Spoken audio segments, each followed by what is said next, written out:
It gives me great pleasure then to introduce today's speakers.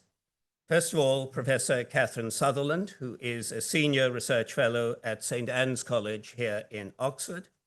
Her recent publications include Why Modern Manuscripts Matter, produced by OUP in 2022, and it was a study of the politics, commerce, and aesthetics of literary heritage culture. And she's also produced an edition of Jane Austen's manuscript fiction, Lady Susan, the Watsons, and Sanditon, and that came out from OUP in 2021. She is, as many of you will know, patron of the Jane Austen's house in Chawton. And in conversation with Kathryn today is Samuel Fanus, who is head of publishing here at the Bodleian Library.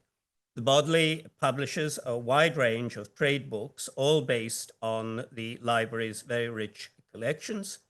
The list is distributed and reviewed globally and has been recognized for its contribution to cultural publishing.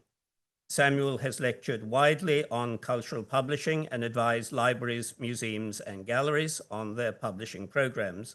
He's also a member of the Oxford English faculty and is currently working on the translation of a 12th century visionary text. And being a good salesman, he's also brought some catalogues of Bodley publishing with him, which you might wish to pick up at the end. So please give our speakers a very warm welcome.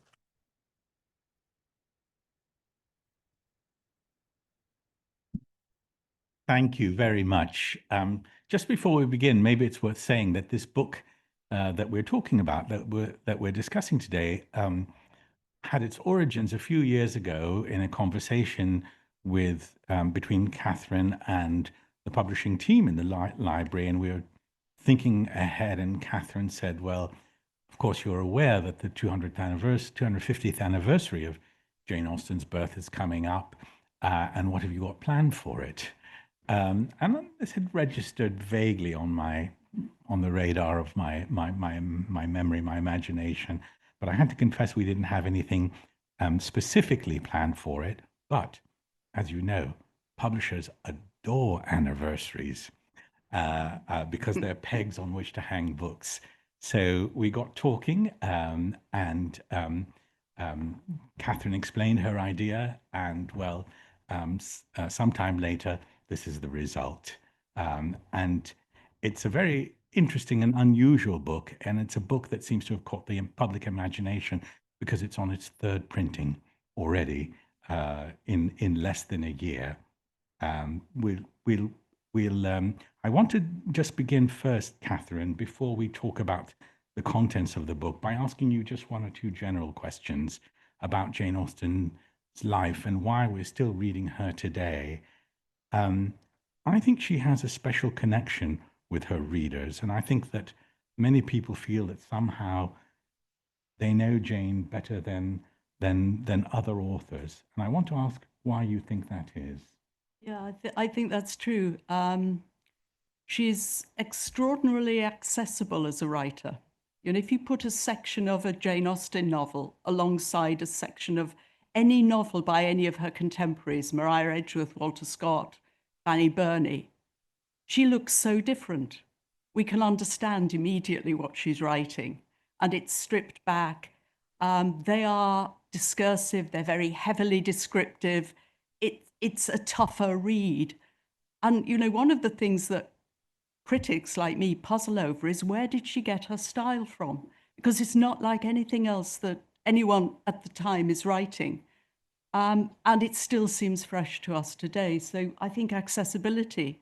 But the other thing you mentioned there, Samuel, is that sense that we feel we know her. Catherine Mansfield, writing at the beginning of the 20th century, short story writer, said that every admirer of Jane Austen's novels feels that they have become the secret friend of their author. And I think there's a truth in that most of us recognize. We don't just feel that she understands us in some way through her novels, through the emotional intelligence of the novels, which is huge, I think, but also that we know her. And in fact, that's where I started when I was thinking about this biography. You know, how can you know a writer about whom there is so little to know? So that was my starting point.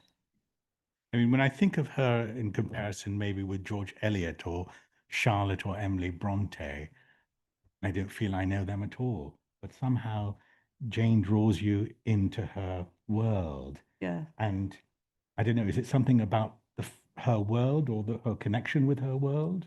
I think it partly is that. Unlike, say, George Eliot or Henry James, she's describing a world from the inside. George Eliot has this kind of Olympian view, doesn't she? She's a sort of god looking down, or she's a scientist looking at, at slides under a microscope of the society she describes. A society with which she's hugely sympathetic, but she's outside of it. The same is true of Henry James. Henry James's London, say, is a society he's looking at from the outside. Jane Austen is inside. And I think that gives a certain intimacy to the way she writes. And I think that communicates to the reader too. Her very earliest readers, they would say quite extraordinary things in their diaries that we have, or even in conversation with Jane Austen, which she then copied down and kept. They would say things like, well, you've met our clergyman. Because, Mr. Collins, that's our clergyman, isn't it? Or it's someone else just like the person in our village. And that sense of immediate intimacy that she has created and that somehow is still there for us. Okay. Thinking about biographies and thinking about the ways that we might describe an author's life, you've chosen a very, very different route. You haven't written a traditional biography here. You've looked at objects, individual objects. First of all, can you tell us why you've chosen this approach and why that still qualifies in some way as being biographical? Yeah. I'm not actually a great fan of biography, if I'm honest. I'm a little bit suspicious of biography, the idea that you can know another person. That Adam Phillips, the psychoanalyst, says that we read biography because we wish to possess another person. And we do have that strong, as we've already suggested, that strong desire with Jane Austen to possess her, but also the desire that we think we know her pretty well. And yet there's this paradox, because her family, in the years after she died, did their very best to conceal Jane Austen from us. Eventually, there was a family authorized biography published 50 years after her death in 1870, by which time most of her letters had been destroyed. And the family themselves, who authorized and wrote the biography, created this Victorian retiring spinster who lived in the countryside, who only wrote novels in odd moments when she wasn't playing with her nieces and nephews or hemming shirts for her brothers. It's obviously a nonsense. We know enough about Jane Austen to know that she was a very ambitious professional. She went up to London every time she had a novel ready for publication. She stayed in London for a couple of months, seeing it through the press. She cared about money. She cared about her reputation. The idea that she was this little country mouse is nonsense. When the family first decided they were going to publish a biography, because they were anxious that somebody outside the family might get there first, and they wanted, as it were, to set the agenda, they were looking for a portrait of her. And the only one they could agree on that looked just like Aunt Jane was this. And it says everything about what the family did to biography, I think. It's a back view of a woman, and she's looking at nothing. And they said, that's Aunt Jane, to the absolute end. So I was interested in this paradox that we have this ardent desire to possess Jane Austen, but that actually, thanks to the family, there's very little for us to know.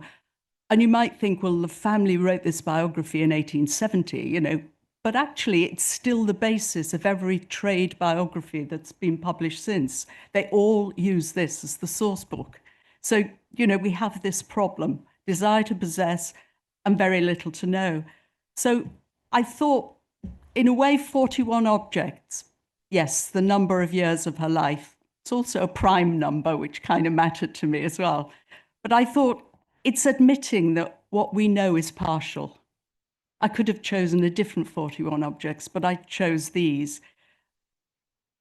There's very little we can know. On the other hand, objects as well are possessions.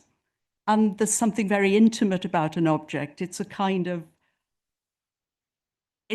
of way of labeling at a moment, but it's also a leaping off point for the imagination. So it's something tangible. You might be able to touch it, feel it, and you think, you know, Jane Austen circulated within the context of this object for a particular period in her life. But it's also, it recognizes the partiality of what we can know about anyone, actually, but what anyone knows about anybody, but particularly, of course, this writer. Objects, possessions. I was also, as well, thinking, because several of the objects are taken from her afterlife. You know, when you look inside the book, you'll find many are objects that were known to Jane Austen. Some of them are in Jane Austen's house now in Chawton. Others are here in the Bodleian Library. But there are other objects that are created after her death. And I was thinking about how any life is really a conversation between the subject and the person who is interested in that subject. And that the vision of the person, of the subject, changes over time. As you know, my view of my mother, who's been long dead, is different now from how it might have been when I was a child, and so on. And so I was interested in the objects that have been created in her afterlife, as well as the objects that derive directly from her life. So, for instance, the object on the front cover, which is a plate created by Vanessa Bell in the 1930s. But that's a tribute to Jane Austen and a relationship that she felt her own Bloomsbury Circle had to the world of Jane Austen. Interesting that the family wanted to control the image of Jane that was released into the world and destroyed her letters and tried to sanitize and make cosify, if I can use that word, her idea, her legacy and that continues. In a way, objects have an autonomy, don't they? That's right, they do. They break free from the tyranny, the yoke that anyone might use to describe her. Okay, since you've shown us the portrait, the first object, let's now go in and look at some of the items. Shall we talk about the second one, Marianne Knight's dancing slippers? They're beautiful. They look new. They are new. They were never worn. They were never worn. Marianne Knight is the niece of Jane Austen. We have no dancing slippers that have survived that we know were owned by Jane Austen, but these were owned by Marianne Knight, her niece, round about 1816, so in the last years of Jane Austen's life. Jane Austen loved to dance. We know that from her letters. We know it from her novels. Northanger Abbey, for instance, where she describes, where her narrator, her hero, Henry Tilney, describes marriage as a dance. Every one of her novels has a dance in it. So I was interested in the fact that we have these dancing slippers, and yet we have none, of course, of Jane Austen's. One reason no dancing slippers survive is because they're fleeting things. Like the dance itself, they're fleeting. A pair of dancing slippers would not survive more than an evening dancing. We know from one of Jane Austen's contemporaries, a woman called Susan Sibbald, who wrote a memoir where she describes going to a dance herself. And she said that at the end of the evening, her feet were bleeding because they had worn their way through the shoes. We know that some women going to dances would take two pairs with them, two pairs of shoes, because this is serious exercise. And these dancing slippers, we know from their very state, can't ever have been worn. they're satin, the soles are pigskin. And I use them to suggest two things. One, Jane Austen's love of dancing. Her slippers would have looked just like this. The style hadn't changed. Indeed, they're not so very different from ballet pumps, are they? But also I wanted to suggest that so much about her life does not survive. Some of the most precious aspects of a life don't survive. And so I put these in just to denote, as it were, the fleeting aspects of a life that are hard to capture, and yet in a sense are what a life is about. Wonderful. Thank you. Let's move on to the next item. You've chosen a muslin shawl. Yeah. And it's thought that this did belong to Jane Austen, is Yes, that right? it did. This is Jane Austen's, and we know that she worked it herself. It's two pieces of muslin, which have been attached down the back. You can see with the elaborate embroidery that we know she was, like so many other women of the time, was so very good at. Objects that people have worn have a special kind of intimacy about them, a special kind of magic.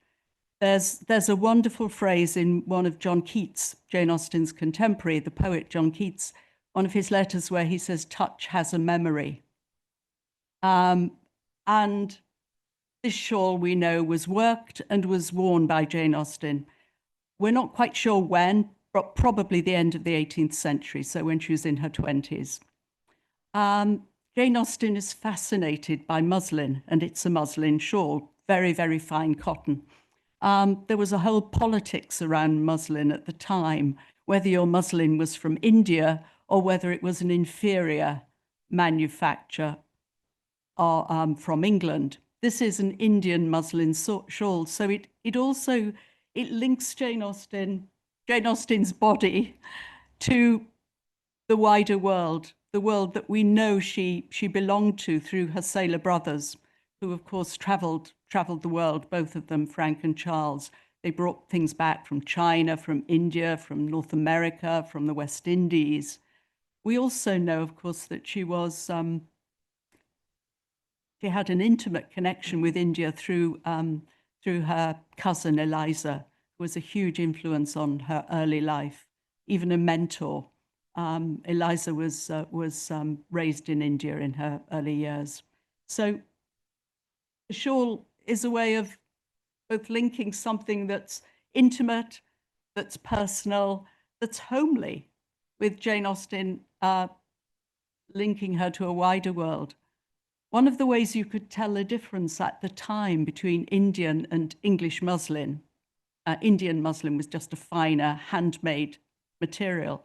But the other reason you could tell the difference was because of its perfume. Because Indian muslin came in cargoes of spices.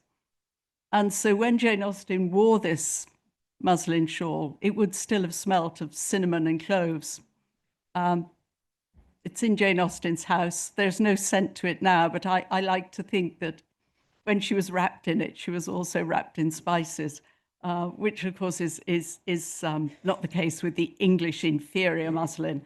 If you know her novels well, you know that this subject of is your muslin Indian or English is actually worked by her in several of the novels. Again, it's a subject of conversation in Northanger Abbey. It's there as well in her teenage writings. If she bought it herself, it's interesting that she would have bought the more expensive. Yes, unless it was given to her by one of the people. Well, it probably came through one of her brothers, but yeah, when she had money, she bought expensive. Another item in the book that I'm not showing now is a very close-fitting outer garment called a pelisse. And this is made of such expensive silk material. It's kind of the equivalent to her having a Chanel or a Vivienne Westwood nowadays.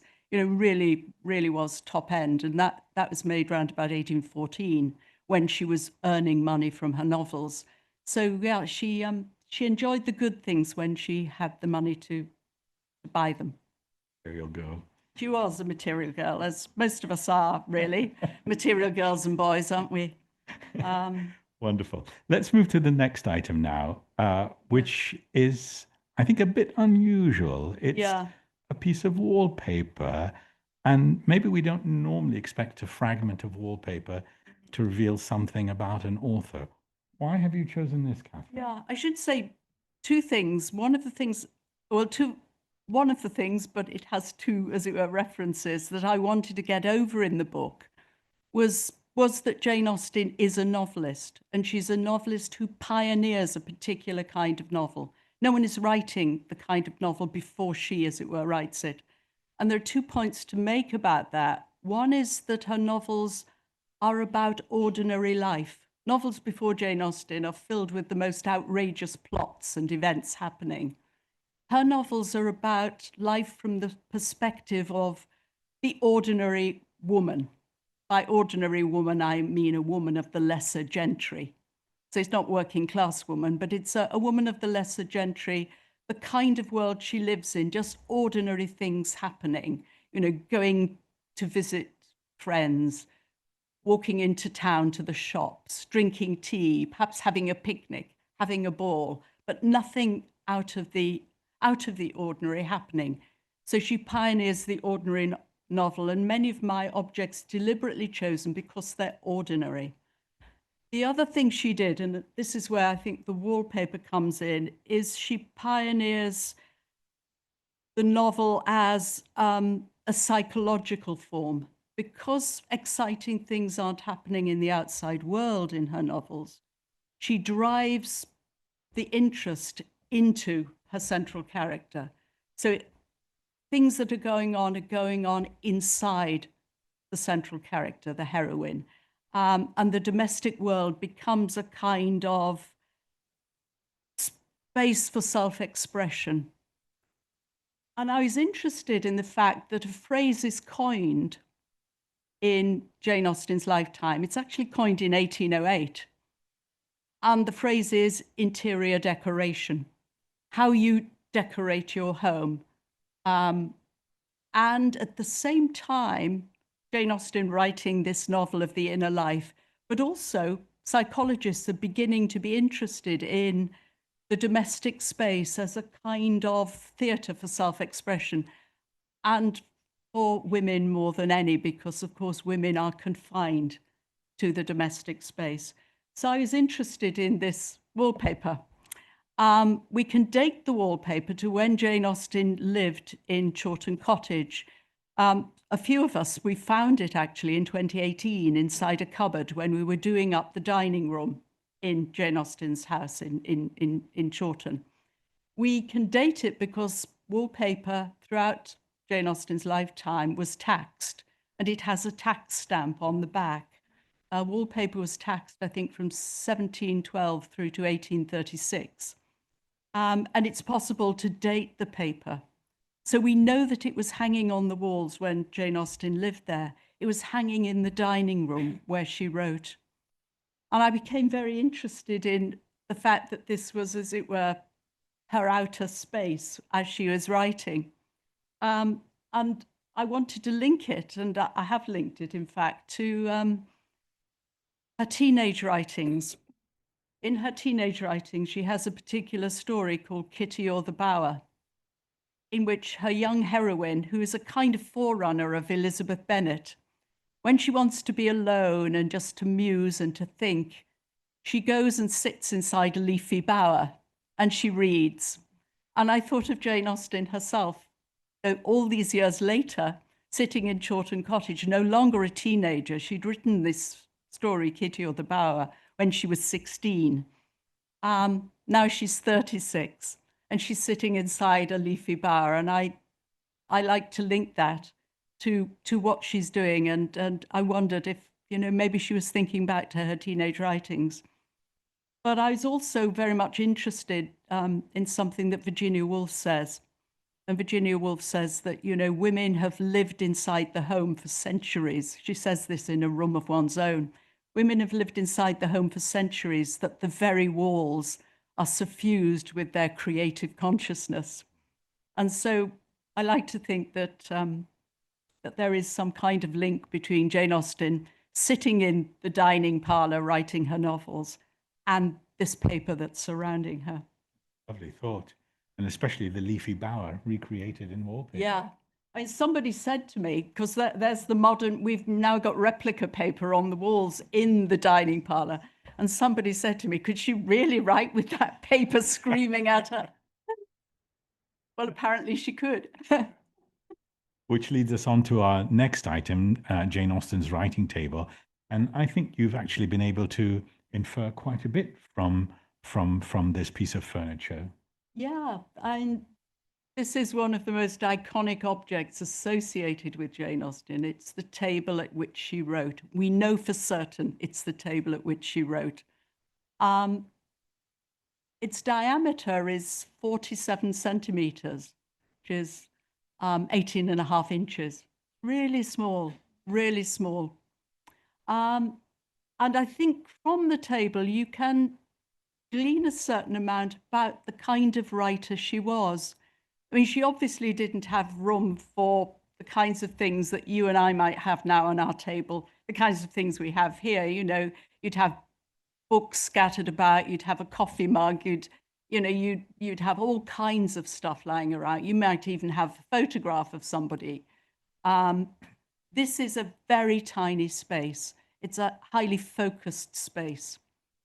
When you look at one of Jane Austen's surviving manuscripts, there aren't many, but there are a few. One of them is here in the Bodleian Library, a manuscript called The Watsons.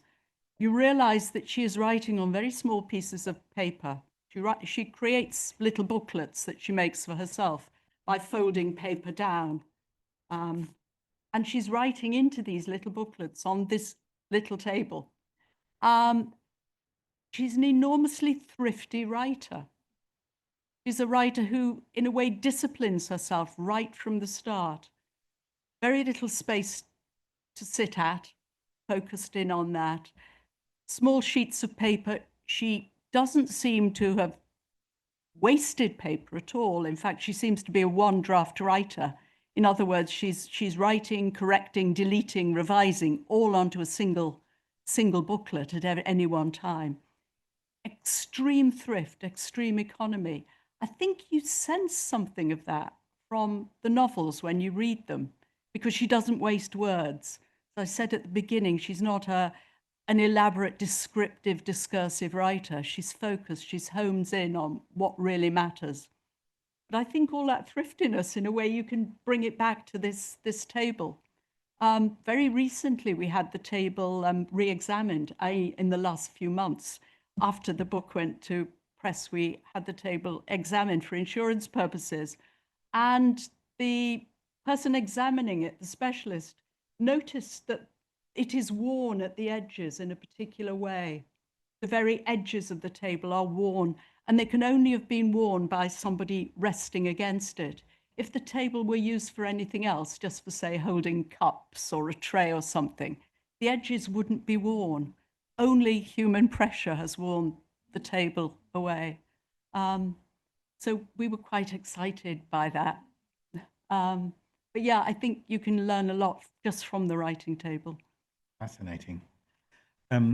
Thinking about the time and the items we have, let's move on now to the next one, which is a theatre bill. And I think Yes. I'm right in saying that this document can be linked to a specific date and time in Yep, Jane's life? Yeah, it can indeed. It is the theatre bill for Covent Garden, the clandestine marriage, the performance on the 15th of September, 1813. We have a letter dated, in fact, it's dated 8:30 in the morning on the 15th of September, 1813, in which Jane says, she's writing to her sister Cassandra, and she says, our nieces have just gone off to get tickets to see the clandestine marriage on this very day. She then writes another letter to Cassandra the next morning, dated 7:30 in the morning on the Thursday, the 16th, in which she describes the performance they saw and even tells us where exactly in the theatre she was sitting. They were sitting in the box next to the stage box, the youngest people, her nieces, in the front row, and she and her brothers sitting in the second row of this box next to the stage box. all sitting on crimson cushions. And I thought one of the things about possessing another person through biography, it's a kind of stalking. And this is the closest we can get, I think, this theatre bill, to stalking Jane Austen, to pinning her down to a particular moment, a particular place, even the very seat she's sitting at. I just found that of interest. It also happens to be, the theatre bill happens to be here in the Bodleian Library. It's part of a wonderful collection of ephemera called the John Johnson collection. John Johnson was by training a papyrologist, the early part of the 20th century. But one of the things that interested him was what most of us leave in the dustbin. He was fascinated by this. So his collection holds theatre bills from, all centuries, bus tickets, it holds postcards, it holds swatches of cloth that were used by traveling salesmen, all kinds of stuff. But this is for me, the treasure that links to Jane Austen. But that collection is enormous. How were you able to make the link between Jane Austen's letters describing this and finding this in the collections? We just did. We managed it. Yeah, we just did. Brilliant. Yeah, it's a well-catalogued collection, of course. So go through the theatre bills, and eventually we found one. Jane Austen, it's worth saying, was an avid theatre goer. She loved the theatre. She was also a good theatre critic. In the letters that have survived, the way she describes plays, she understands what she's seeing. She understands, she's interested in, how the actors move around the stage, their enunciation, their relationship one to another. And of course, we know this from her novels too, that, she's so good at entrances and exits. And the other thing she's brilliant at, of course, is conversation. She's one of our greatest conversational novelists. Wonderful. Okay, let's move on to the next item, which is interesting. Yes. It's a front door. It's a front door. What's the significance of this building to Jane, and what do you think it says about her? Was possibly one of the most famous front doors in Regency England. Every day when he was in town, Lord Byron walked through that front door. Lord Byron, Jane Austen's contemporary. This is the front door. It still is the front door of the publishing house, John Murray. John Murray was sold in the early part of this century, the 21st century, to Hachette. So it's part of a bigger conglomeration, but the Murrays still work from here. John Murray VII still works from here and administers the great collection of materials that they have. Jane Austen's publisher was John Murray II. One of the stories that her family put about when they were creating this Victorian spinster was that Jane Austen never visited her publisher. Oh no, she wouldn't do anything like that, because publishers are trade, and Jane was a gentlewoman, and also she really wasn't interested in making money or the professional side of things at all. She was just a kind of natural writer who did it in odd moments. But we do know that Jane Austen, as I said earlier, spent a couple of months in London seeing a novel through the press, from manuscript through proofs into print, whenever she had something ready for publication. She was that interested in the whole business of publication that she spent her time in London. I believe very strongly that she did visit 50 Albemarle Street, that she did walk through the door. She may not have hobnobbed with Lord Byron and Walter Scott, who spent their time on the upper floors in the salon of John Murray II. But she may have spent her time on the ground floor with another woman. A woman, John Murray's wife, who we know copied out manuscripts for John Murray when the handwriting was particularly difficult. John Murray's wife was Anne Elliot. Now, if you've read Persuasion, you know that Anne Elliot is the heroine of Persuasion. I think this is quite important. Albemarle Street is parallel. If you know your Mayfair, it's parallel to Bond Street. whenever Jane Austen was in London, when she wasn't correcting proofs, she was shopping. One of the streets she regularly shopped in was Bond Street. If you walk really slowly from Bond Street to roundabout where Chanel is now, over to 50 Albemarle Street, if you walk really slowly, it takes you 3 minutes. There is no way she wouldn't have gone into her publisher's house. I think certainly she will have gone in it. And, you know, how else did she know Anne Elliot? I think as well, Anne Elliot copying the manuscripts for her husband, part of his business. Anne Elliot was the daughter herself of an Edinburgh bookseller. Copying the manuscripts, it gives even more poignancy to the wonderful phrase when Anne Elliot in the novel says, you know, the pen has always been in men's hands, you know, except when one is copying, perhaps. So I think, yes, of course, she was a professional novelist. And yeah, Fantastic. 50 Albemarle Street, Fantastic. this important front door. Fantastic. I can't help but, before we move on to the next object, to say I'm impressed you know where Chanel is, on Bond Street. Oh, of course I know where Chanel is.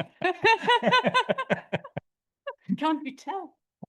Obviously. Moving on. Okay. The next item is the cob on Lyme No, Regis. it's Mr Darcy. Oh, sorry. I got it the wrong way around. Shirt. Sorry. I got it the wrong way around. Oh, Of course it is. yeah. No, let's stay with Mr. Darcy's shirt, worn by Colin Firth in the 1990s. Yeah. dramatization. One reason I put this in is because, of course, the Colin Firth, the Andrew Davis 1995 version of Pride and Prejudice is now the way through by which many, many readers first come to Jane Austen. They come to Jane Austen through the films. I also find it absolutely fascinating that something that makes no appearance whatsoever in any of Jane Austen's novels should actually be so closely associated with one of her afterlives, as it were. I mean, this in a way is in itself quite extraordinary. Of course, we do know, I suppose the link is that she did hem shirts for her brothers. So, you know, this shirt would not have looked unfamiliar to her. In fact, it was made by Cosprop. It says inside, the label inside. It was made by Cosprop for the 1995 miniseries. And in 2022, some of you may know that the 100th anniversary of the BBC, this was one of 100 objects that toured the country, rather in the way that medieval relics used to tour the country. And I just thought, this is bizarre. You know, this is so bizarre, but it's so much a part of the cultural hinterland now of Jane Austen. What you may not know is that, in fact, in a way like medieval relics, it's not quite what it seems, because there wasn't only one Colin Firth shirt. There were 6 at least. When I got in touch with Cosprop, they couldn't tell me how many they'd made, but they thought it was probably 6. Because, of course, Colin Firth, I hope I'm not spoiling anyone's illusions here, never actually leaps into that pool at all. It's a stunt actor, a stunt double, who jumps into a tank in Walthamstow. So he needed at least one shirt. Colin Firth needed a dry shirt. He also needed one that was constantly misted over for him as he walks away from the lake he never jumps into. And so there are, we know, at least 6 of these shirts moving around. It was actually modelled on one of Lord Byron's shirts. We do have shirts of Byron's that have survived. So it is, you know, it is, as it were, a Regency replica. It's also an incredibly intimate garment. I mean, gentlemen of the time didn't wear anything under that shirt at all. So, you know, it is quite a sexy garment. But how interesting that something that was not in a novel should have such extraordinary power over our imaginations now. Power of the media. Yeah, it's the power of the media, but also, you know, the power of Jane Austen's afterlives. I mean, she is a multimedia phenomenon herself. And that's the last one. This is the cob at Lyme Regis. Yes, now we come to the cob. again, I suppose it's following on from the ideas around the shirt as well. That the cob in Lyme Regis, which of course appears in Persuasion, is now just part of our own cultural landscape. Thinking about, in a way, pilgrimage, which is, I suppose, the modern literary tourism is a kind of pilgrimage to these sites. The first tourist we know to go to the Cobb at Lyme Regis, we know of, is Lord Tennyson, who went there in the mid-19th century. We know that he stopped off on his way with friends at Bridport, just down the road from Lyme Regis. And he said, "No, I can't wait, don't give me a cup of tea. I must go to the Cobb and see where Louisa Musgrove fell." You know, he's the first, as it were, tourist there. The word tourism and the word tourist actually are coined in Jane Austen's lifetime. It's the start of the tourist industry. We know this. We know that Jane Austen's characters themselves are tourists, aren't they? Elizabeth Bennet, when she visits Mr Darcy's stately home at Pemberley, is a tourist. But this is a place that still has a pull on the tourist, the pilgrim's imagination. The idea of these places that actually are part of a fictional landscape, also have a kind of reality for us, which again is a rather extraordinary thing. Yes, Jane Austen visited Lyme Regis, but the reason we're interested in the Cobb is because a character in one of her novels leapt from it very incautiously. Well, it's a physical link. It's a physical link. Incidentally, if you've ever been there, you know that that is an extremely perilous leap that she made. It really is perilous.